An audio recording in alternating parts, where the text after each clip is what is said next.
Ask the Podcast Coach for December 3rd, 2022. Let's get ready to podcast. There it is. It's that music. That means it's Saturday morning. It's time for Ask the Podcast Coach, where you get your podcast questions answered live. I'm Dave Jackson from the schoolofpodcasting.com, and joining me right over there from the Gallup Studios this morning, the one and only Jim Cullison from theaverageguy.tv. Jim, how's it going, buddy? Greetings, Dave. Happy Saturday morning to you. Actually, my office, it's just more comfortable in here than in the studio. Yeah.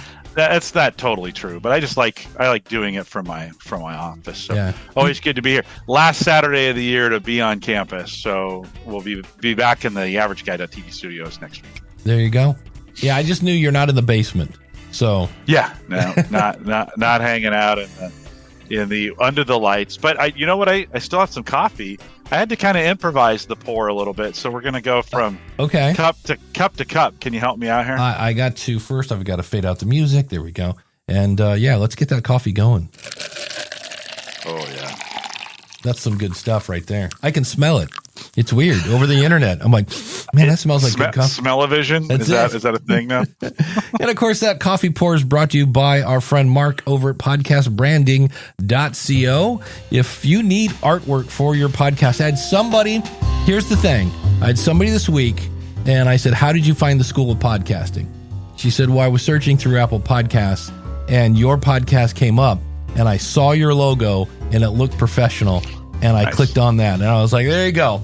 More reasons why you should be using Mark from podcastbranding.co. If you want good artwork, if you want a good website, if you need a PDF or a lead magnet, anything that you want to look good, go check out Mark. And the beautiful thing about Mark is, number one, he's Canadian, so he's polite. And number two, he's a podcaster. So that whole thing about, it's like a radio show, but it's not. No, he gets it. And he's going to sit down with you one-on-one to make sure that your logo, your website, your podcast, everything is in alignment. Because if you think about it, they see you before they hear you. And so Mark will get you looking great, and you'll be sounding great.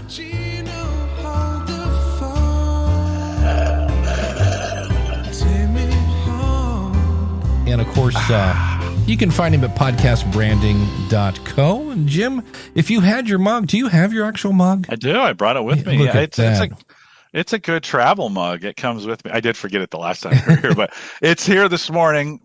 Big thanks to Dan Lefebvre over there, Based on a True Story podcast at basedonatruestorypodcast.com. It's the holiday season, and if you're looking for something new, and we all sometimes need some new podcasts to listen to, and you're interested in the movie, is it really based on a true story? Check it out, basedonatruestorypodcast.com. And Dan, thanks for your sponsorship. The first thing I thought we could get into is it's interesting. We were talking before we started, and it's like podcast season. It really is. Like December to like February, a lot of people start a podcast. And what's interesting is you see the wave, right? There's a wave of questions that come up every. It's like a new class, right? The new class is coming to school. A bunch of freshman podcasters. And so I went to Reddit this morning, and somebody said, how can I use 3 USB mics at the same time? I can't find any sound mixers or any other equipment that allows me to connect multiple USB microphones. The mics have a cable that come directly out of it that has a USB on the end, and that's even worse. So they have Blue Yetis is what they have. That's one of the few microphones left that's USB only. Yeah, that's true. Yeah. And I just most of them have an XLR in them. And so my answer to that person was, don't do that. Like, really, I'm like, if there's a way you can send back the microphones, do that. That's why I always recommend either the Samsung Q2U or the Audio-Technica 2100X is now the new version of that. Because it's 2005 is still available too. Right? Yeah. You can go the black version. Yeah, because where did it go? I had somebody else, and it's another one I see, and I'm like, is that, I'm not really sure about that. And he was wondering what microphone would work with an Android phone. And I just was like, well, I know the 2100X has a USB-C connector. That's the biggest difference between the 2100, the Q2U, the 2005, is it has USB-C output. And I was like, I'm not sure. And to me, I mean, I get it. You want to use what you have, but I just go, don't you have a computer? And, so that's just one of the, where again, I'm like, yeah, don't try to podcast from your phone. Or if you do, just talk into the microphone. We're getting bombarded with people. We got Russ on deck. And we got somebody on, Wisdom here that we'll pull up here in just a second. But, any thoughts on getting the right equipment, Jim, before we bring this person on from Wisdom, and then we'll get to Russ? Yeah, I think if you're going to go Android in that scenario, yeah, you might want to go. I mean, these like the Rode Wireless 2, Wireless Go, they've gotten pretty good, and you could, I think you can stream that, right? I mean, I think you can Bluetooth that right into the phone. So that may be an option. I may go that route. I mean, if you're going that route where you're going to record it into a phone, a couple $100, I want this more. They're like 300, but that may be the wireless, for whatever reason, that Wireless Go 2 might be a better true. way to go. Yeah. There you go. So we'll bring Russ up on the screen here. Russ, how are you, buddy? Good as always. Good to talk to you. Thank you. Yeah. My main question though is that if you have a podcast website, I think the SEO world trolls those and sends everybody, you've probably gotten them yourself, pitches for SEO and search engine optimization, right? and one of them said to me, like, well, do you mind if we do an analysis and send you a report? And I'm like, well, go ahead. But I'm a little skeptical. They did, and I linked that. I sent that to Dave for you to look at, and it just goes on for pages. And I just wondered if, there's a lot in there that I think is maybe of value if the website is your objective, getting traffic to your website is your objective and getting found on Google. But does it really help you get podcast listeners? Because podcast listeners are looking for podcasts, not websites. Is that fair? Yeah, but I know a lot of people type in topic podcast. So if I'm trying to learn how to ski, I might type in skiing podcast. And hopefully if I'm doing a skiing podcast, it comes up. To kind of poo-poo SEO, granted, people that find you may not be podcast listeners, but to ignore Google is like, wow. I don't. No, I'm not ignoring. I'm sorry. Go ahead. But I mean, I think it's important. The thing that I found this week that I was like, because I went and searched some of the topics I tried to rank for, start a podcast, learn to podcast, blah, blah, blah. And I'm surprised at how short the first page of Google is, because they had 4 ads at the top and 2 ads at the bottom. So they're like 3 spots on the top 10 on the front page of Google. And the rest are ads. And I was like, so apparently if you want to be on the front page of Google, you better bust out your wallet. Because I was like, it used to be, they'd have an ad or 2, and then you'd have like 8 different listings that were, organically there. And I was amazed at now they've got the little question box thing. That's part of it. But the bottom, I was just like, wow, there isn't really a whole lot of room for good old American organic search results on Google. That's the part that got me. But there are, I'm using a thing. They have a one-time fee, Uber Suggest by Neil Patel. I tried using Neuron Writer, which is an AppSumo thing. I think I talked about this last week, that by the time you get done writing this thing that it says is going to get you lots of traffic, it just doesn't sound natural. And I'm not putting that on my website. I would rather and I have decent, like every time I go into any kind of SEO thing, it's like, wow, I'm like a 78 out of 100. They're like, you have great SEO juice. And I'm like, and I've gotten that by writing show notes for people, not for robots. But, I definitely think it's something, because we know that search in most apps is horrible. Although Apple is now doing some fun things where they're adding topics to your Apple website, which is interesting. I heard about that this morning. But I guess in the end, I just try to optimize wherever I am. I don't know, Jim. What do you do with SEO? Anything fun or? Yeah, nothing for home gadget geeks. I try, like you say, I try to write my show notes for humans to use and not. I've looked at some of the Jasper stuff and the AI created content. I even made one on the trial to give it a try. It hasn't done that great since I posted it. So I mean, not that it doesn't. I mean, there's some huge. Right now, there are some huge.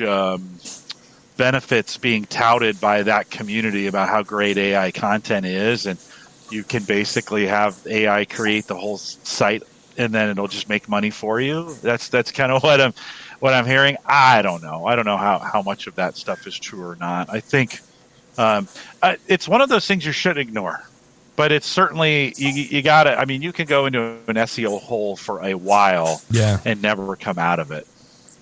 Yeah, I installed I was using Yoast. I decided they had a Black Friday sale on the all-in-one SEO, which is like the original plugin for SEO. And it found some things that I might do with keywords and such. But SEO is one of those things that by the time you read up and get up to speed on it, it's changed already. It's crazy. Mm-hmm. So yeah, I don't think Joe Rogan is worried about tweaking his sites for SEO. Because he's just got such a strong brand. Yeah. Right? So yeah. Well, my real question for it is that for those of us who, the many of us, I guess, who do not have an equally strong brand as Joe Rogan, right? The company that pitched it to me, they're wanting like $1,500 to tune things up, and the example they picked was some pretty obscure words off the individual episodes, and I thought maybe you guys have got more experience with this, so I think it's what I'm hearing is write better show notes and leave it alone for now. Well, and I found your email here, and except that has wait a minute, I got a picture of people recording. I get the same thing because it is a case of like, well, if I try to rank for whatever, how to podcast, well, everybody and their brother is doing that. So I can get, 2% of a giant pie, or I can get 90% of, how to take a phone call on a podcast, which I rank very high for because of an old post literally from, probably 5 years ago about Blog Talk Radio. So that's what they're saying is that you have, you can rank higher for words that are getting less search. But, to me, I'm like, well, depending on what it is, I know I'm working on an article right now about I think I already posted it. Does your podcast need a website? And the answer is yeah, it does. Because that was one of the things I could rank higher for. So, but all that takes time. That's the other thing. I don't need Jasper because I know how to write. I just don't know how to edit. But that's why I have Grammarly and about 3 other spell checkers to help me catch that kind of stuff. But it's $1,500. I had the same thing. I had the guys from Uber suggest. They're like, hey, would you like a consult? And the guy's like, yeah, we can do this and this for you. And I'm like, great. And he says, can I ask what your budget is? And I said, it's definitely not 4 figures if that's what you're going to quote me. And he goes, oh. And I go, look, if that's the case, I go, I'm going to be real nice here. I go, not that it's not worth it. I just don't have that kind of budget right now. And I said, I don't want to waste your time. And he goes, you know what? I appreciate that. And we just politely were like, it's not a no, it's a not now. But in the meantime, I'm going to see what I can do on my own, Russ, let me ask you this question. Do you think, so you pay $1,500, is there an opportunity for a $1,500 ROI for you? Yeah. Well, I don't know because what I'm really asking, if you look at the people in that picture, those are folks that have any podcast or website or anything yet. And I was hoping it'd be a way to get them jump started to when they release their own shows. And I just wondered if it was part of a package I should consider offering and rolling into them. And I don't think right off the bat, a $1,500 ROI is going to be, gained from that, but maybe down the road. The one thing I can see here on your website, if this is yours, the Turkey Trot thing, it's actually Claremont Speaks, but I see that you're starting here every title with the Turkey Trot. I guess it's part 4. Well, those are short interviews from a rather than clump them all together. But if you go to the next page, I can see where you are. Because I guess my question is I understand it's the Turkey Trot Chronicles? I'm just like kind of a joke, yeah. Yeah, well, okay, number one, it's an inside joke. But the other thing is, like, because somebody asked me this, we were talking about this morning, that people ask questions, how do I gauge if it's a good title or not? The answer is, which one makes you want to click more? Because this is something I just started doing. I write now, at least for the School of Podcasting, I have to write 5 different titles for the episode. And then I look at it and go, okay, which one do I want to click? Because in the end, that's what a title's supposed to do. It's supposed to help explain what it's about. And so I see people that'll do things like, your show is called Claremont Speaks. I'll see people that'll put in the episode title, Claremont Speaks, episode 27, and then the actual title. But if I can see the episode title, the title of your podcast is right above it somewhere, whatever app you're in. So there's that. And then I know I see radio people that'll be like, it's the Dave Jackson Radio Hour, and then they'll put the date. And I'm like, that does not make me, but if you'd said, saving money, Christmas shopping, I would click on that much more than Dave Jackson Power Hour, December 3rd kind of thing. This is a Podpage page. So I see that, because the other thing I always ask is, can you subscribe to your show on your website? Because that's really what you want them to do. If I click on this, okay, so here we've got. What is this? Yes, Dave, thank you. So I'm clicking on. Thank you, Jim. You saved my butt. So I clicked on an episode just to see what it is, and you've got your artwork here at the top, then a player, and then subscribe buttons, and then you've got the meat and potatoes here. So, and you've got a fair amount of notes here. So I get, without reading this here, that this describes what it is. You've got some links here. You've got an email here. Just realize when you put your email in the show description, you are kind of asking for spam. I always send people to my contact page, which does get a fair amount of spam, but at least all the spam is going to one thing. So that's the first thing that just jumped out. I was like, wow, your episode titles might be a little too inside baseball, where you're putting in the name of the Turkey Trot thing. But if that's something, again, this is where you have to realize this is a local show. It's a local show. So the Turkey Trot, Claremont focused. Yeah. Right. So the Turkey Trot. Everybody in Claremont knows exactly what it is. So then you're fine. Yes. Then you're fine. Yeah. So does that help, Russ? Of course it does. On that, it was a choice of taking all these short interviews and clumping them together as one, like, say, 5-part podcast, or putting them as separate. And the people that I talked to, they said, well, I want to be able to listen to mine. And I thought it would be easier for them to find if their name was in the title. Ah, there we go. And easier to share. Right. And so here, and they don't have to share everybody else's. They can just share, here, I'm the guy from the shoe store that was exhibiting, and the lady from the exercise place that talked, or whatever. She doesn't have to get involved in everybody else's. And all those 4 or 5 podcasts there that say the Chronicles, they're like 5 or 6 minute interviews. These are not, they could all be bunched together in one big one, but I think it got confusing. All the other interviews I have lower down, those are single person interviews that are roughly an hour, give or take. Nice. Yeah, that makes it easier for them to share as well. You don't have to go, here's the episode, I'm at the 37-minute mark kind of thing. Right. Nobody understands that. Yeah. So. It seems. And so final question is, you say don't put your email in the description. Does that also then open up, when I put in the show notes, the emails for the to contact the guests, which is to their that's up to them. What they're trying to do, is that going to open them up to a wash of a tsunami of nonsense? It just depends if they're going to get scraped or not. Yeah. we say all the time, make sure your contact information is available for people if they're trying to find you. It's like your social security number here in the US. I mean, it's supposed to be private. Is it? It's probably been out there so long that in your email address is probably going to get scraped from somewhere at some point in time. Dave, personally, my preference is to get it there and just handle the spam on the back end. Like I said, I want people to be able to send me an email. I don't want them to have to hunt and peck. And I hate email forms. I hate them. As soon as I see them, I'm like, I'm not going to send it. So that's just my. So if you're trying to cut down on spam, but see, Jim's not spam, but there are people, and I get that. Yeah, there are people. Well, and bots can fill out forms too. Oh, yes, they can. CAPTCHA, but they figured out how to do that as well. So, anyways, Russ, I think whatever in that my experience is whatever you want to do in that area. That just know if you put your email address out there, it'll probably get spammed, and there's people who get mad about that. So if they're going to get mad over spam, don't put an email address out there.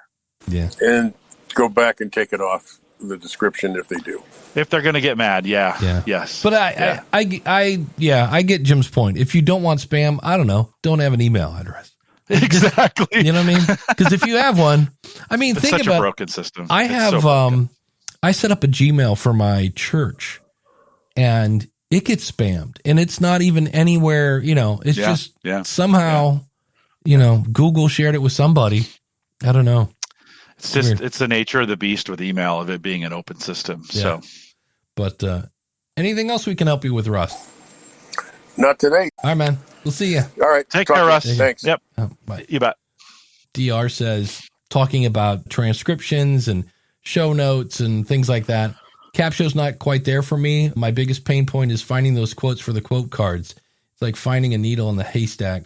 And CAPTCHA was good for that. Yeah, I'm telling you, man, the thing that I love is, and I'm like going to be bummed if somebody doesn't invent this by the time my contract comes up on Otter, is that thing where they go through and find the subjects. Because I had somebody contact me, an old client, and it was before I was kind of taking notes in the CRM I have. And I was like, I forget what we talked about. I found the recording of our Zoom call, ran it through Otter, and went to the right site. Here's all the topics we talked about, copied and pasted into his new thing. I was like, I love that feature. It's great for this show where we have multiple topics. And I'm just like, CAPTCHA kind of does that. I did make a video for Deidre and said, hey, like this is what Otter does. And apparently they used to do that. And their people were like, hey, like, can we get rid of all this noisy stuff? And I was like, it's not noise.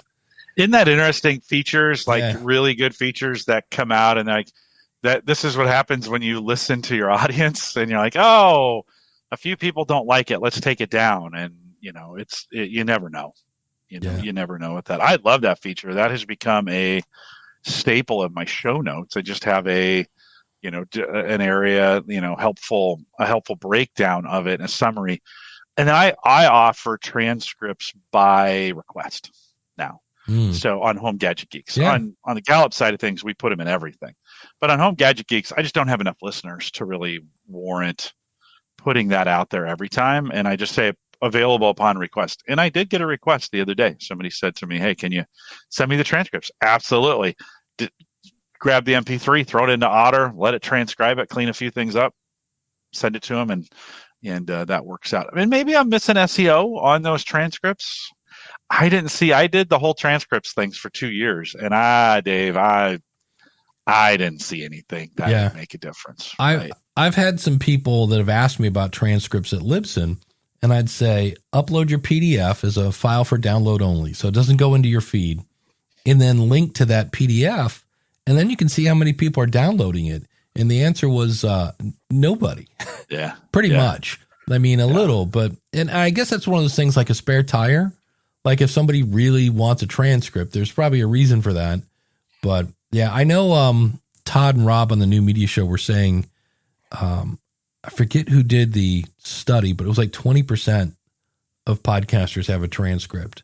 Yeah. Which means there's 80%. A transcript tag, right? Yeah. In 2.0, there's a that's transcript it. tag. So there might be people that have transcripts, but it's not in the spec yet because the spec's not available in most hosts. So yeah, in that new spec, that may encourage me, because there's a transcript tag, that may encourage me to actually put transcripts in, because people may be looking for podcasts that also have a transcript, right? And then you would show up in a search somewhere. So yeah. that may be something I have to think about in that new spec. Yeah. I went back and I'm looking at the chat rooms having their own show today, which is always fun. Yeah, no, it's great. They're bored with us. Yeah, they're like, whatever, these guys. We'll have our own show. We were talking about doing a podcast with your phone. So Dave says, I've been using my phone for 305 episodes now, and I've recorded about 99% of my shows in my 2008 Kia Rio LX. So he's recording on the phone in his car. For the record, that is one of my that makes me twitch. That is the definition of distracted driving. Just for the record, no, he's pulled over. Let's just assume he's pulled over. Okay, that's it. The sound isn't always great, but hey, it's part of my show. So again, that might be your flavor. Some people are like, I like it. It's just a dude talking into his phone. Right. The ambient sound is part of my commute. My commute is part of the show. There you go. I talk into the bottom of the phone directly. There you go. Into the mic to help myself out. Yes. No more putting it on speaker. Occasionally. So yeah, you can get really good audio talking into the microphone of your phone. Usually I use my headphones with the built-in mic. There you go. It all depends on which phone I might be using at the time. I also use the Spreaker recording app. Yep, that's a good app to use. So yeah, that's the thing that gets me is when people go, I'm going to use my phone, and then they click a button, put it on speaker, and throw it 10 feet onto a table. And I'm like, no, you want that mic. Just like my mic is about, 3 fingers away from my mouth. You want that, don't put it on the table and put it on speaker. That's just not a good way to go. So very cool. I'm always surprised, when I interview folks and I get them on the call and I'm like, do you have a headset or anything? And they're like, well, this doesn't sound good. And I'm like, well, it's like 5 feet away from you. You're coming in through your laptop mic that somebody broke before they even installed it into the laptop because it sounds terrible. And I just wish, Dave, there was a way we could get people to actually listen to themselves, right? To see how they sound. Because I think they sound better than they do. And I think if we just gave them a sample and said, like, do you realize you sound this bad? Although last week I did a podcast and I was on the wrong mic. I was on the camera mic instead of, is what I'm now that I'm thinking, because Windows has been moving things around on me. Okay, good. I was going to say, you're definitely on a headset. Okay, good. So I wasn't. And we went to the audience had to tell me I wasn't on the headset. And I was like, so later after the show, I said, couldn't you tell me? He's like, I didn't know. And I just don't think some people know, Dave, that the difference of their listening for the quality of the sound. So I just wish everyone would listen to their own voice back through what they're talking in. So, because it's just awful sometimes. And you're like, yeah, that sounds really bad. Yeah. Don't you think? The other thing I found when you get a lot of room noise, even if so if I took this mic and pushed it away and just talked louder, so now I got room noise. Where that really comes into play that I found is when I listen in the car. Because when I'm walking around the neighborhood or I'm grocery shopping or whatever, not a ton, maybe in the grocery store, I got to listen over the music. But in the car, it must be around the same frequencies, like the tire noise with whatever. But I find myself in the car going, I'm having a hard time either understanding, like I hear them, but it's just lost in the reverb or whatever. So that's my whole thing. It's like when you're using the built-in desktop mic, I'm like, that's it. It just makes it harder. And that's when your audio is a problem. When how you sound is, taking over what you're saying, that's when you got a problem. Yeah. So. Yeah. Well, the guest, he said, well, I've got this old headset that they gave me at the beginning of the pandemic, and it was a Jabra headset that was really good. And he put it on and plugged it in, and I was like, thank you. Like, because it's exhausting to interview somebody when their sound is terrible. I get to the end and I'm just like, I can't listen to you anymore. It's just hard. So I wish we've gotten better.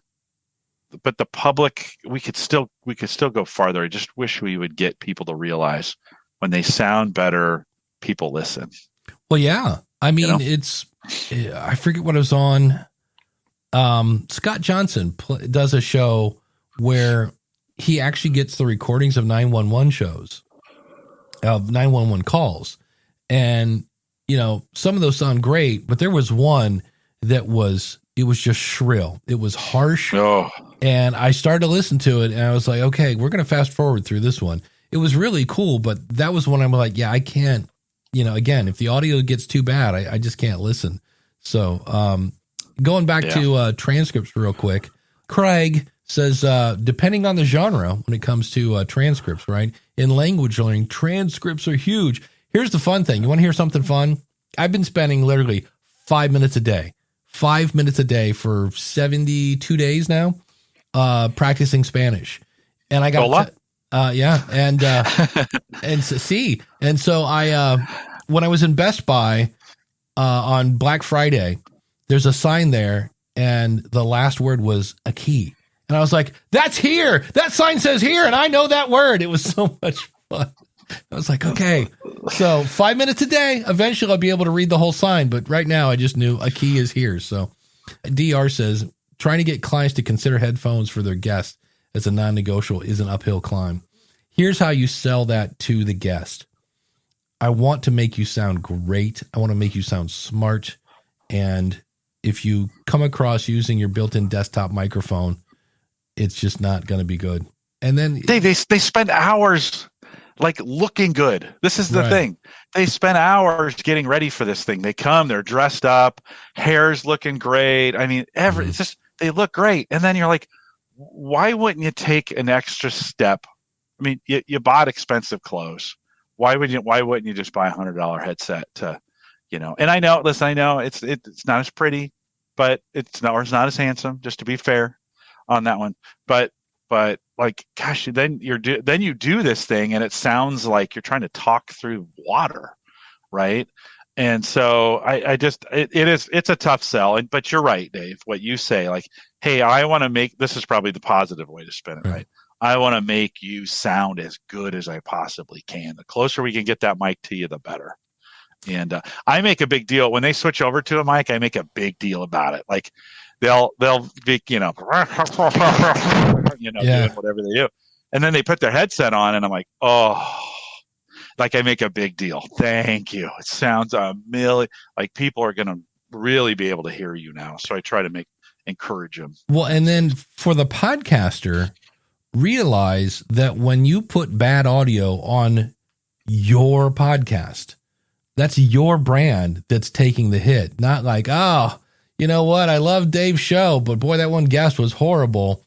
I love Dave's show, but I'm going to quit listening if you keep serving that crap to my ears. So, that's where it's weird. And here's the other one I don't get. How many people are in the world, Jim? I have no idea. Like 7 billion or 7 billion. Like and oh my God, if I don't get that person on my show, that's it. I'll have to hang up the microphone and go home. I'm like, is there nobody else? And this is where, Jim, I know you hate solo shows, but I'm like, they come in handy when that guest bails on you. Yes, they do. It's like, hold on. I don't hate it when other people do solo shows. I'm just not a solo show guy. Right.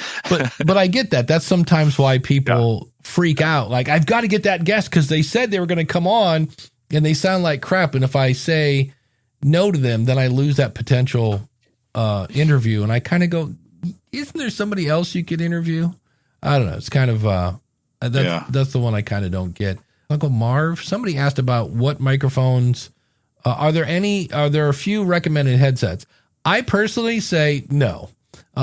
Like Jim sounds great, but I'm going to cut down his, and he doesn't sound awful. There's no bass to Jim's voice today. And that's just a headset thing. It's a little tiny microphone. Yeah, exactly. Yeah. I don't expect it. Right. I know there's the Audio Technica something 2040 4020 something. It's $300. It's the one they use on ESPN. Mike Dell has one, and I heard it, and it sounded okay. It sounded like a headset. There still was not. Again, you have this itty bitty microphone and you're trying to make it sound like a regular microphone. Well, that's like saying I'm trying to take a Volkswagen and make it run like a Porsche. I'm like, there's two different things. One's a headset and one's not. But Jim, I know you have a couple that you said sounded better than others. From a headset perspective? Yeah. Yeah, so Logi's got this new one. This is called a Zone. It's pretty good, like $160, $175, so not terrible. The Jabra, we had used the Jabra 40s for I think they have a 40 and a 45. I recommend the wired on both of these and not the Bluetooth versions. Bluetooth's a little more expensive, and then batteries are just, for this kind of deal, the batteries are always going to go out on you in the middle of a podcast. So I just recommend the wired side. So both Jabra, Sennheiser has made some good during the pandemic. I think has made some pretty good headsets like this that you can go. I've got that. I think I have the headset that's got the full microphone on the front at home that I use from time to time. And I forget SPB1 or something like that. I forget the model on it. But there are some good headphones that you can do, and they don't have to be expensive. They don't have to be under $100 either. I know budgets are tight, but this is something you're going to be using all the time. I'm on this headset all the time. I kind of use it as my LinkedIn Live headset now rather than doing it from the studio. So we're trying to make our LinkedIn Live sessions look a little more like, hey, we're just coming in from the office, kind of deal.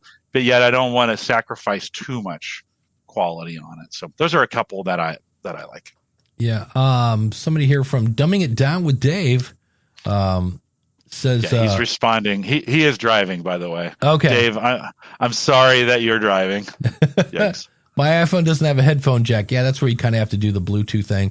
That's the whole Apple thing. I've been studying getting an iMac, Mac Mini, and man, you then have to buy a hub so you can plug all your stuff in. It's like everything I want is $2,000 in the end. It's like I was looking at getting a new camera. I don't really use the one I bought because I wanted the ability to swap out lenses. So Sony came out with a VZ10, and if somebody said I want to upgrade my camera and I want to go pro, that's the one I would recommend. But the camera is like $700, and then the lens is another $300, and you're like, wait, what? And then if you buy one with a lens, like the kit lens that comes with it, that's $1,000, and then the lens is $400. I'm like, everything's just like, by the time you get done, you're like, I'm real close to sneezing away $2,000. He says, I would like headphones, Dave says, like the ones you're wearing now, if it had great noise canceling. That brings up a question we had. This is for him, though, real quick. This is where I would maybe take a look at that, the Rode Wireless Go 2. Yeah. Device and see if that you could clip that on the what's that thing that blocks the sun out? Something rest? No, that's no. Why am I blanking on that thing? We all know what it is. It's the flipper thing in front of you when you drive. Yeah, blocks out the sun. Right. You could clip it to that, and it would be right above you then, and you could still have both hands on the steering wheel then, and be talking.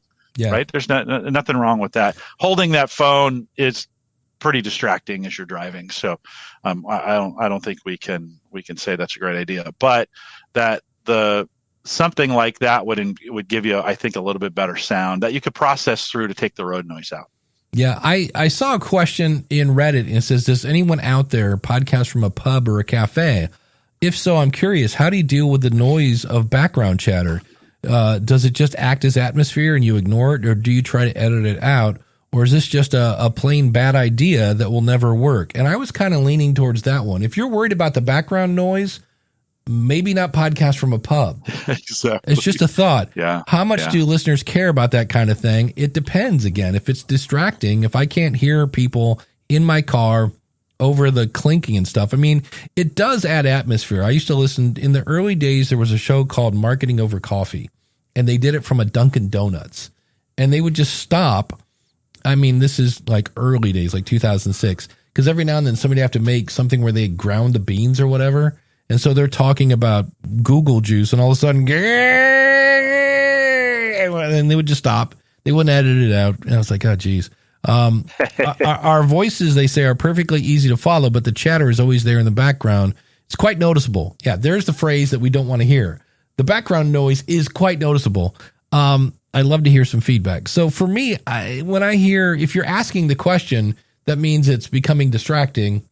And either A, definitely have some dynamic mics and get right up on those boys and, have separate tracks so you could noise gate out that. But a noise gate in a noisy room, when somebody talks, you're going to hear that background noise. So my advice would be if you're trying to get a really nice professional sound, or either A, don't record in a pub, or B, announce you're recording in a pub, so that when the audience hears the chatter, they're not like, what is going on with this podcast? When you're like, hey, live from the Chuckle Hut, it's the Dave and Jim Comedy Hour, where we talk to up and coming comedians or whatever. And then when people hear all the stuff in the background, they go, oh, that's just what the Chuckle Hut sounds like. So that's an interesting one though. But it is, you always try, at least for me, I always recommend getting the quietest place you can, unless the ambiance helps. If it's a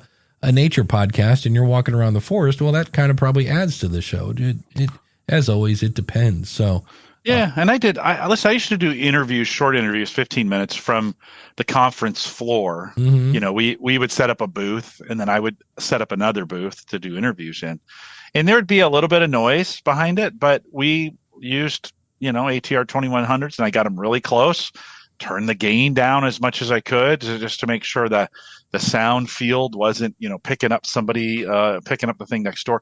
But it worked for that environment, right? The expectation was, hey, we're coming to you live from the floor of whatever, doing this kind of thing. And so I think you can kind of set some of those expectations up. If you're going to do a weekly podcast from a pub, well, I don't know. Maybe the audience will, if the content's good enough, maybe the audience will listen to it. So there's a possibility. We always say you can do whatever you want. So try it. Yeah. Right. Well, give it a try. And somebody at the School of Podcasting brought this up, and it's like, you kind of got to just try it and see what happens. And that is, he does 45-minute interviews. And he says, he kind of, edits them down a bit, and he wasn't sure if he should split them into separate parts.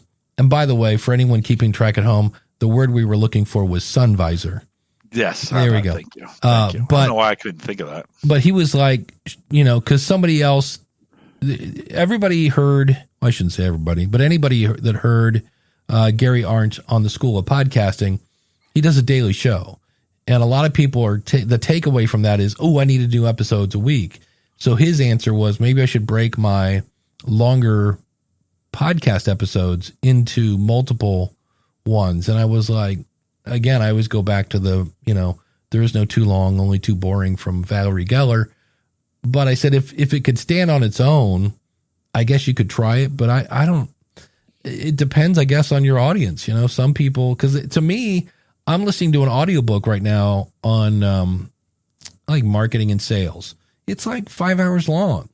And I just keep going back and listening to 20 minutes here and 20 minutes there because it's really good. There are other audiobooks I listen to that I get about an hour and a half in, and I'm like, you know what? I should be having a takeaway now, and I got nothing. And I don't go back. So any thoughts on, should I break up a long interview? It's a good question. I've said this before, but I've had folks get mad at me for making shorter shows at times. Like, hey, dude, you're consistently an hour and 20 minutes, and that's my commute. And so stop. You don't make it an hour. I need you for an hour and 20. That's why I put you in the slot. Now that's just a handful, right? So I think kind of, Dave, I think the thing I always say is, would you listen to it? And if you would listen, if you record a 3-hour interview, doing the interview is one thing, listening to it is another. Yeah. Would you go back and listen to the whole 3-hour interview? If you say yes, throw it out there. If you say no, I probably wouldn't. Break it up. Like break it up. It is awkward to, to like part 1 of the interview is this, and next week part 2. I don't know. It's a really good question. I don't know if there's a formula. Yeah, that was me. I was like, well, and he's fairly new so the whole like, well, ask your audience. And he's like, I'm still in that kind of new, don't really have much of an audience kind of thing. So there's nobody to ask. And I was like, well then, and this is sometimes what I've done is try it and then listen to it. And much like before, where we're talking about, okay, which one makes you want to click? Does this interruption, like when you listen to part 2 of the interview, does it kind of not work because we don't have part 1? Or, because you got to be careful with that. You can't, in like, segment 3, like it's Friday's show now, and you're like, well, we were talking earlier about SEO. Well, if somebody hears that episode, they're like, wait, what? Did I miss the first part of this episode? Yeah. So you got to be careful with that kind of stuff. Uncle Marv has a good comment. I think he says, if there's a natural break during a long interview, then break it up, right? Otherwise, I try to mention at the beginning, hey, this is a long interview, and I tell them why. I think that's that's good methodology. Yeah. Uncle Marv gets it. The things they beat into my head when I was getting my teaching degree is adults need to know why. You can look at a kid and go 1 + 1 = 2, and they go, okay. You say that to an adult, and they're like, wait, how is that again? You're like, okay, you've got one apple here. You got to show and explain it in a Venn diagram. And they're like, okay, I get it. 1 + 1 = 2. They're, and then throw in now the general skeptical nature of, adults. Really, no, for sure. Like, wait a minute, who's paying for that study? It's a fact. 1 + 1 = 2. All right, but did you hear that on Fox or CNN? I'm like, it's the same. 1 + 1 = 2. So, maybe not. Yeah. I love Craig's comment. He says, going back to recording in a pub, he says, record in a quiet place, add the pub noise and post so you can control it. It's actually brilliant. A brilliant way of thinking about it. If you're thinking about like, I'm adding pub noise for ambiance or for effect, that's a great way to control it. Go into the pub and just record an hour or 2 with a regular conversation, or you could probably get away with 15 minutes and then just loop it. Although humans have a way of hearing that when you do loop it that way, we're weird that way. I noticed that they keep clinking the glasses every 27 seconds. I think I heard that exact clinking 27 minutes ago. People will find those things in there, but that's a great idea. Yeah. This is a great idea. Supporting the show. Yeah, I think it's a good idea. In fact, because he's an awesome supporter, today's awesome supporter is Craig Whelan, who's been helping in the chat room anyway. Ingleus podcast. So it's Craig is a Brit, I believe he's from, I know he's got the accent, but in my head I'm going, no, he's not from Australia because that's a whole nother accent. He's a Brit in Spain teaching Spanish people English.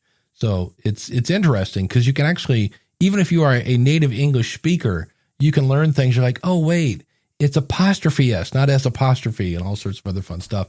So I will put a link out in the show notes to Ingleus podcast.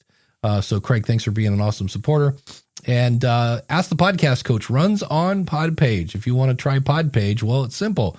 Go to trypodpage.com. And then if you just can't get enough Jim Collison, go over to and check out his show, Home Gadget Geeks. You can find that at theaverageguy.tv. And when you're thinking about starting a podcast, well, think School of Podcasting. And that now comes, of course, with Dave in your pocket. As much one-on-one consulting as you want. It's coaching without calendars. It is flexible face-to-face. And if you'd like to be an awesome supporter, go over to askthepodcastcoach.com/support. And thanks to everyone who is doing that already. In fact, I will, just to show even more thanks, we will run, I always forget this ticker. I got so much stuff going on behind the scenes here. I always forget, oh yeah, we have the awesome supporters that I can put across the bottom of the video screen. So that's it. And I've got the, yes, Jim, did you just notice the Christmas lights? Yeah, we got a lot of stuff going on. Yeah. Going on. Going back to Uncle Mark. Yeah. Okay. That's where you take the sponsor, right? Podcastbranding.co and Uncle Mark, you put them together, you get Uncle Mark. One of the worst things and it's the Blue Ocean guy. He's an Australian, super popular marketing guy. And I was listening to his show, and let's say it was like how to rank number 1 in Google. right? That was like the title of the episode. And they're talking to the guy and they're going over his story and how he grew and, blah, blah, blah. And his, all the stuff, the whole story. And they finally get to the part. They're like, all right, we're going to talk about Google and SEO. But first, and then they play an advertisement. And you're like, all right, well, we're getting to the good stuff. You said you're getting it. So they come in, got the whole thing, SEO, Google. It's really important. You need to get on Google, blah, blah, blah. And you're like, okay, let's go. How do I get to number one? And they go, and the number one thing you need to do to get to the top of Google, well, you've got to sign up for my plan. And blah, blah, blah. And I was like, swipe left, unsubscribe, and F you, buddy. I was so mad. So don't do that. Don't, if you promise something, give it to them. Don't get them all hot and bothered and then go, yes, you need to sign up for my my whatever plan he had, or et cetera, et cetera. So here's a fun question. I noticed in Reddit, I swear 90% of the questions over there today were about gear. And again, it's the new wave of podcasters coming in. So it's like, can I play music in my show? No, you can't. What's the best microphone under $100? Samsung Q2U works great. And so this one was Vocaster versus P4. And I went, So Vocaster from Focusrite, P4 from Zoom. It's the one I promote all the time. And I can't believe mine's not on my desk. It's almost always right here. But here's the thing. These are both great. The Vocaster probably has better preamps. And this is where I always kind of snicker. But that doesn't mean that the P4, the Zoom unit, has horrible preamps. And it's one of those, like, if you sit in a room and smash your headphones into your head and then turn the volume all the way up, you might hear a little more in the Zoom than the Vocaster. But they're both great. The Vocaster is prettier, I would say. It's got this cool red kind of speckled thing going on. And again, it's super easy with all the Vocaster lines. You basically hit a button. It'll set your gain for you. It plugs into your computer. And that's the big thing. The Vocaster is meant to plug your computer or plug your microphone into the computer. The P4 can plug your microphone into the computer. It can also record multiple microphones at once. You can record to an SD card. You don't have to have a computer. They both, if you have the Vocaster 2, you can do the phone call thing. So as always, with every podcast question, Jim, what is the word we always say?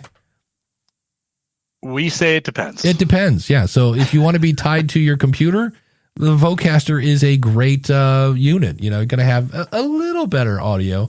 But if you want to do podcasting in the woods, you're going to probably want to go Zoom PodTrack P4. I think the P4 is a little cheaper as well. So that's always. But you'll always, as soon as you buy it, you'll always need what the other one had. The minute I moved to Podia, Teachable came out with some stuff.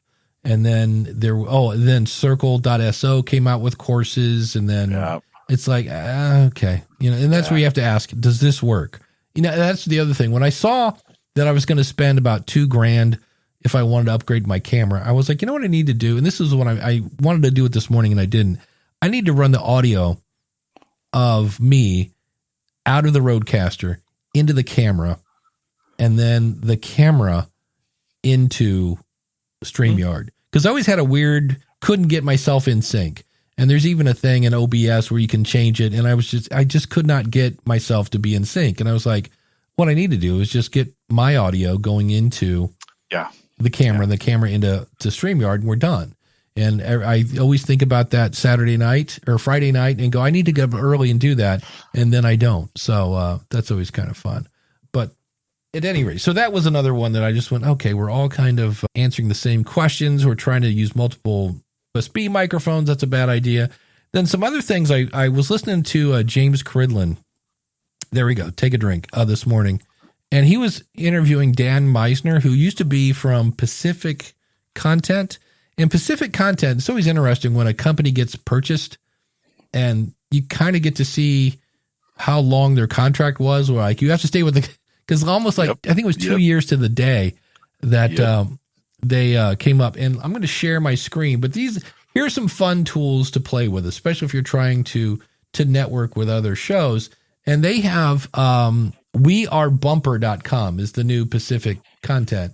And what they've done is you have all these purple and aqua things, and they've taken topics. If you scroll down to the bottom, so I'm going to click on education, and at first it kind of looks like nothing happens. You get a little screen, the little circling thing, and then you get just dots, and you have these zoom in and zoom out buttons over on the left. But what I'm looking at is, if I put my mouse over one of these, this is episode 296, How to Beat the Dopamine Cycle with Dr. Andrew Huberman. And there is a search button in the upper right-hand corner. Because I know everybody and their brother's like, wait, what link is that, man? It is, let me put this in the chat room. And of course, I'll have it in the show notes at the end of the show. But that's what I'm playing with. And it's just one of those things where you're like, huh. And then you can zoom in and zoom out. And in theory, like here, I guess Focus Therapy and Stoicism is the name of the podcast.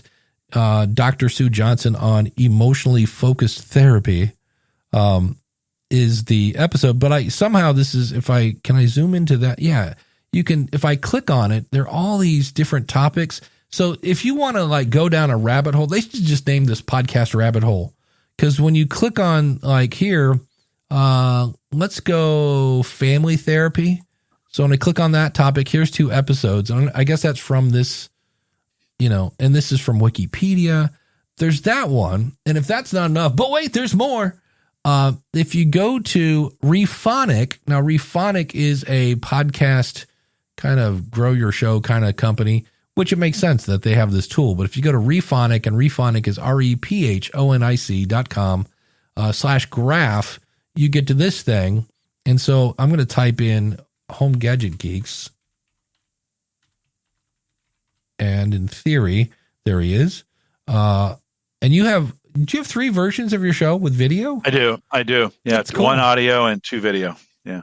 So I'm going to do a video large and a video small. So I'm going to do the audio one, and it comes up with this weird looking spider web thing, and you're in the middle here. Yes. And so always in the middle. Right. Now if I click here, if I use my mouse, I can scroll in, and it's kind of 3D. So like here's Jim, and I can just click and drag this thing, and you get a little, like if you might need a little Dramamine before you scroll in here, but you see all these shows that have somehow, this linked to, this show linked to Jim, and then this other show linked to that show. The Darknet Diaries, or somehow you use Security Now.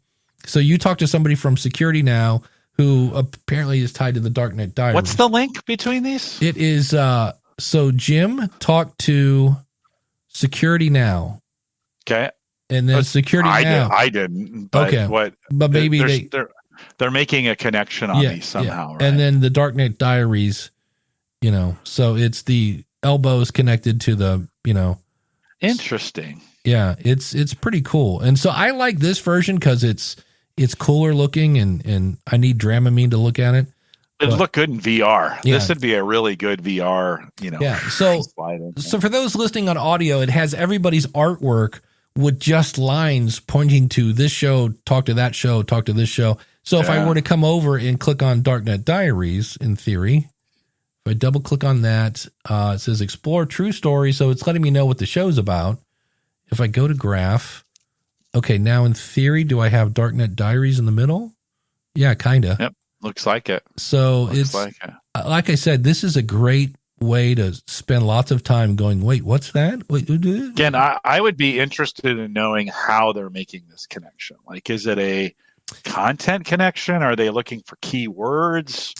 Are they, because like I've had Uncle Marv on my show a bunch, and if it was show to show, he should show up in there, and they don't. Oh, that's true. Yeah, that's a good question. The other thing that I heard on a show this morning was your Apple website. So you have an actual web version. And so if you what's weird about this, we all love Apple, of course, but the thing that drives me somewhat crazy is on their website, it will show episodic artwork. So if you had different artwork for your show, it would show up here, but it doesn't show up in their app. But in theory, Apple is now going through we've known that they're transcribing the shows, but now with some shows, and I'm not even sure where these would be, there's a list of topics, And how you know is if you go to your page on Apple and then right click and view source. And I'm not seeing any so far. It's a lot of code. We all kind of don't know why, besides the fact that, well, better search, because what's happening is in some cases, I kind of put in the topics that we talk about, but there may be things that we talk about that never make the show notes. Right. And so Apple, through transcribing your show, is then coming up with topics that they're putting on your website. And it's not my guess is it's all the super popular shows that they're doing that for, but it's interesting to hear what they're doing and just to see that Apple is again a little more, they're not quite so passive with podcasting anymore. They still want to be in the game. I guess we'll put it that way. Still putting some resources towards it.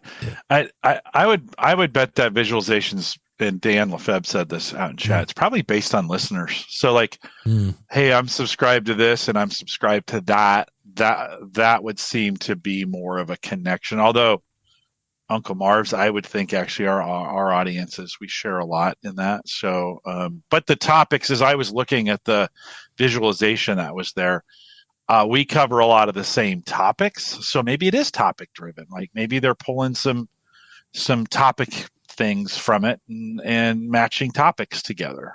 I don't know. That's interesting. I have not interviewed anybody on my show from any of those shows. So I just have, but maybe I should, maybe I should see if I get, what's his name from Security Now. Well, the other thing that I've got Home Gadget Geeks on my phone. And so if you're looking for people that might be a good person network, if you go all the way to the bottom of the page, this is in iTunes, but it's like, you might also like, so in this case, Entertainment 2.0, Home Tech, The Digital Lifestyle, HT Guys, technology, blah. So you have a list of shows. So you might, and again, I don't know what that's based on. My guess is probably, like you said, listeners, So Entertainment, I know those guys. I know those guys. I've met those guys at Entertainment 2.0. So that's interesting. Josh and Richard, it's interesting they would show up first. Well, I don't know. Yeah, it's there are 1, 2, 3, 4, 5 technology, and then there's a HomeKit Insider, Mac Geek Gab. Rich, I had Dave Hamilton from Mac Geek Gab on the show. Yeah, Rich on Tech, the Tech Guy. The Tech Guy. Yeah, which is interesting because that is weird. If you when I'm doing this on the bottom of Apple Podcasts, it's showing the artwork. It's showing the category is technology, and then it says updated weekly, updated semi-weekly, but it's not showing the actual name of the show. The show. So if the name of your show is not on your artwork, you've got a problem in this case. So be sure to have the name of your show. But here's a bunch of them. So that's something that I used to recommend all the time because it was in iTunes, and then when I don't know if it ever went completely away, but it's something that I was like, oh yeah, I remember when I used to do that. When you first start out and you search for your topic, I always tell people go search for your topic in Apple Podcasts, and then do a couple things. Number one, listen to the shows and write down, oh, that's pretty cool, and then write down things that annoy you because you don't want to do those, and then also write down the names of those shows because those might be people you want to network with later, especially if they're on the same type of topics and such. So let's see, what else do we have here? No, we already talked about podcasting from a pub. I find that quite funny. Uncle Marv helped me out. Steve Gibson is who I was looking for. He's the Security Now guy.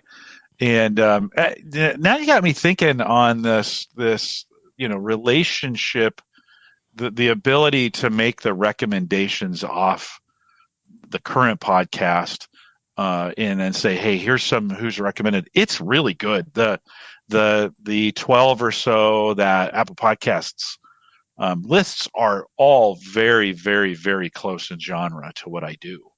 And so you that's kind of a, I wonder if there's a way to reverse that from SEO perspective to say, okay, what are they doing? Should I be looking at their show? And a couple of these I even listened to. But, should I be looking at their show and seeing what they're doing, and can I learn anything from those? Well, and in some cases, if we go to, I always talk about how, Daniel J. Lewis and I both talk about podcasting, but we do pretty different shows. And sometimes you can look at what their topics are and go, ooh, I never thought about talking about that. And there's a weird thing, at least for me, that I go, oh yeah, but Ray talked about that, or maybe Matthew Passy did an episode on that. Well, you're assuming that your audience listens to whoever this other show is and you, and they're going to go, hey, they just talked about this on this. I'm like, yeah, that's you're probably going to have a different take because you don't want to say. Like, you don't want to transcribe their show and then read it. That would be bad. That's called plagiarism, kids. But you probably have a slightly different take on that topic. And so sometimes you can, in the same way that musicians go watch other musicians for inspiration, right? You can go, oh, I've never thought of playing with both hands when you watch Eddie Van Halen. Like, what if I play with my nose? That could be different. So you think about that. We're going to try. I'm going to do this again. We have somebody here. Good. I love her. She's great. Wynn Charles is coming up, and we had problems with this earlier, Wynn, so she's coming up on stage. I've got I'm going to double check my channel here. Yep, it's connected to Bluetooth. And I hear her. There she is. Wynn, how are you? Tap to turn my microphone off. Great. I am great. And I have a question for you, both of you, actually. As you guys probably know, I run a interview show, and of course, Zoom ate my interviews, believe it or not. And I don't have the upgraded Zoom, and that's not a problem. But is StreamYard a good alternative to download audio? And StreamYard just also added the ability to do webinars. So if any of our regular, I believe next week, because we always send people to askthepodcastcoach.com/live. And I think next week that's going to actually be on my website because you can now embed a StreamYard. But to answer your question more directly, it can record in audio. It can also record in video. But I don't care if it's StreamYard or Squadcast or Zencaster or Riverside or Zoom or Skype. That's why I use I always tell people to use the Zoom PodTrack P4 because not only is it an interface, so I can connect to the computer and do the interview, so I could record it in Zoom, but you can also record it on that little interface because I always try to have two things going. Or if you're like, Dave, I don't have $150 for an interface, then see if there's a way to also record it in Hindenburg or Audacity. I always try to have two recordings going because, especially for interviews, because if it's just me recording solo and something gets eaten, it's not that big a deal. I can just redo it. But if it's an interview, there's nothing worse than the call of shame to have to call somebody back and go, can you do it again? I had to do that. I had to do it via email with the publicist. And oh dear Lord. Yeah. Oh dear Lord. But I'll think about that. I'll think about finally getting into interface after all the years of doing this. Yeah. And I think it's time for me to get a Zoom P3 or Zoom P4. Maybe I'll put that on my Christmas list. There you go. Santa might bring you one. They're on sale. People in my life know that I do this, but people in my life are not that technology savvy to go find one. Maybe if I'll send them a link, they can just there you go. Send it to me. Drop ship it to me. It's a subtle hint. Just send them the link. Here you go. Yeah, yes. But that brings up another question, and I'm going to let you guys go. But does the Zoom P4, P3 hook up to a MacBook Air?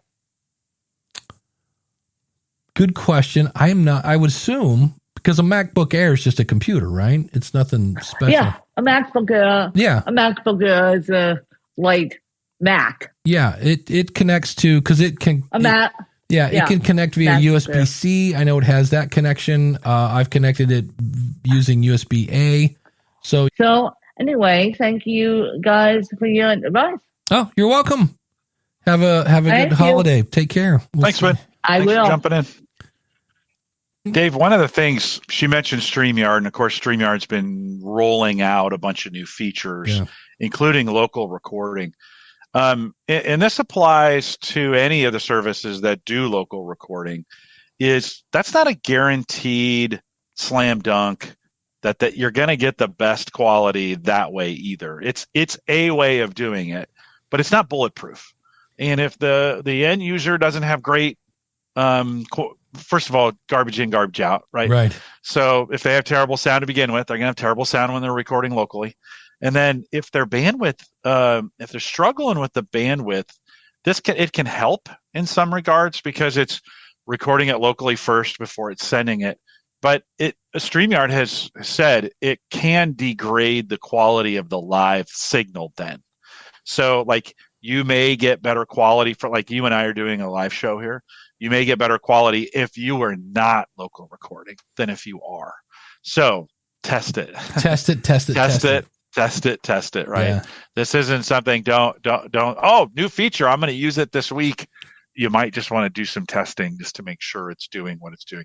It's also the first version of some things for them. So try them, but I'd roll a few things out first and understand what they're actually doing on their end. I'm sure there's a few bugs to be worked out in the system. It may degrade the quality.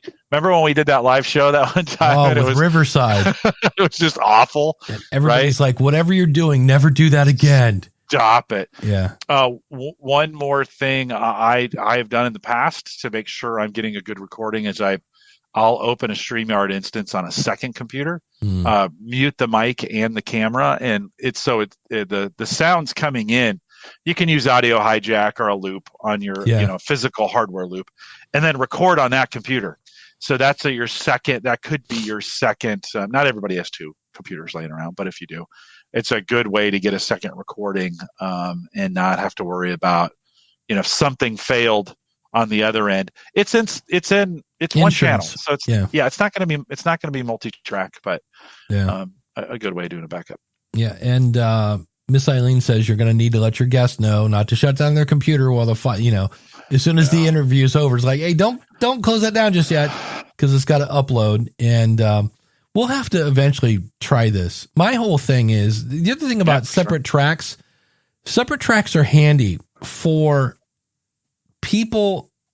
Let me say, I want to say this without sounding super negative, but when I interviewed Gary Arndt and we both kind of know each other, and consequently, we talked over each other a lot.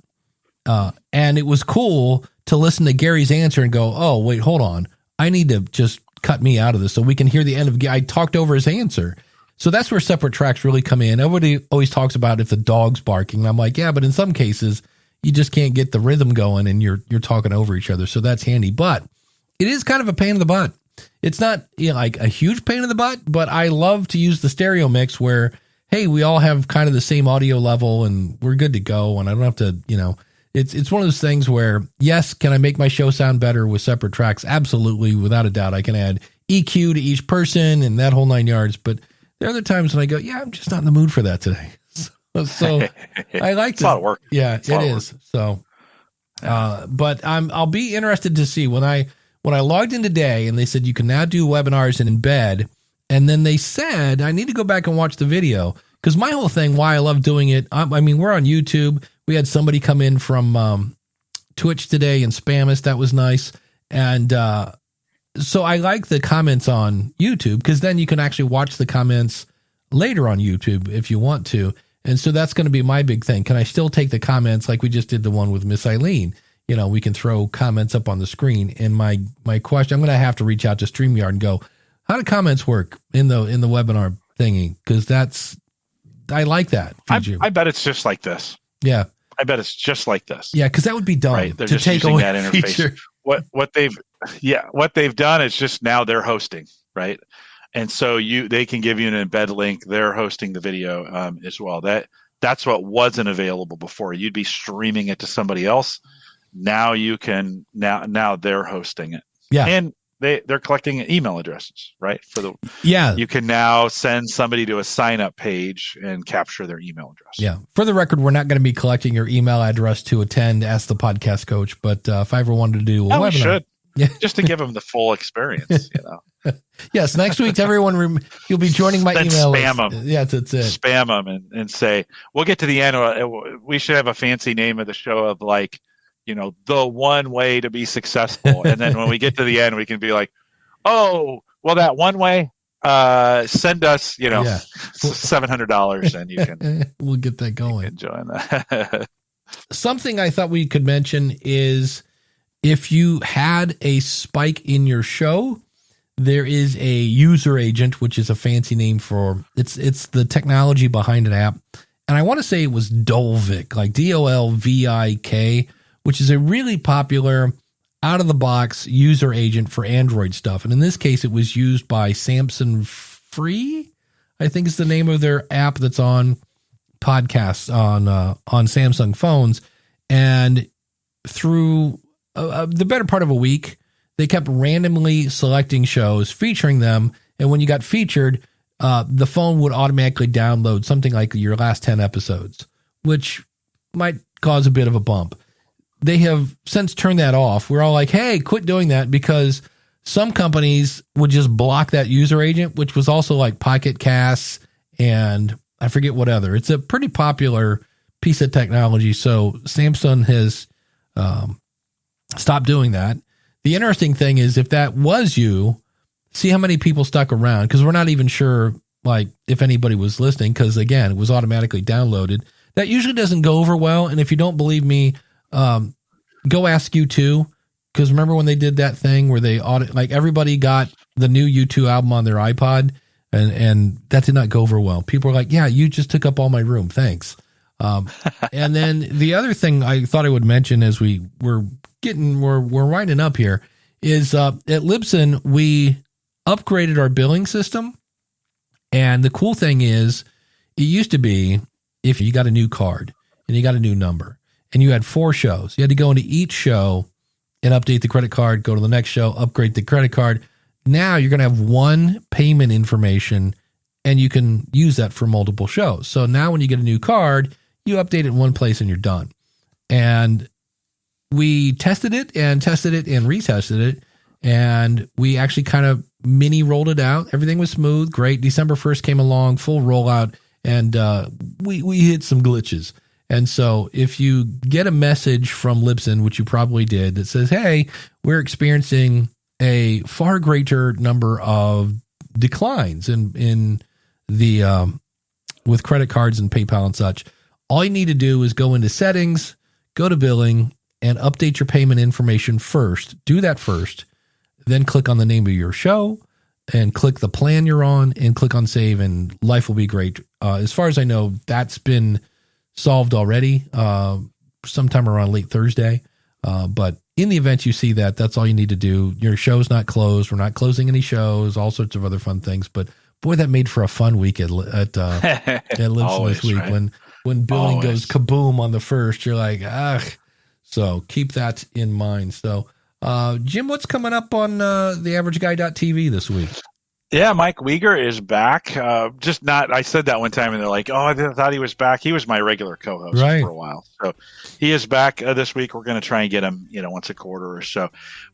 I'm building this brand new kind of PC for a VR experience. And I'm going to kind of be looking at what's podcasting look like in the VR space here in the future. That's going to be a 2023 initiative for me. So all the parts are in. We spend a bunch of time talking about it. If you really want to nerd out, if Jim gets his nerd on, big time. So check it out. It's already posted. It's out there, homegadgetgeeks.com. Was it like riding a bike, having Mike back on the show? That's so good. It was so good. It was like being with you. Yeah. Like it just works. And so I got done and I just told him, I was like, God, thank you for coming back. It's so good. So good to have him. So nice. Fun show. How about you? I'm going to be talking, because we're towards the end of the year, and it's a topic I've talked about before, but I'm bringing it back because I have new information, is we talked this morning about, hey, how do I know what my audience wants? Well, one way is to ask them. I realize if you're like, yeah, I haven't launched yet, that makes it kind of tough. But I actually have courses on that, on how to find out what your audience wants when you don't have one. But this is going to be about how to make a survey, because I haven't done one in a while. And I'm going to be putting one out and say, okay, here's, what do you like about the show? What do you wish I wouldn't do? And things like that, and that whole 9 yards. So how to do a proper listener survey. And just to give you a quick hint, always use even numbers. If it's like 1 to 10, because if you do odd, 1 through 5, people can just pick 3. And if it's even, they have to go either a little less or a little more. So we are here next week. AskThePodcastCoach.com/live. Stop back and see what we ended up doing with the webinar. Take care, everybody.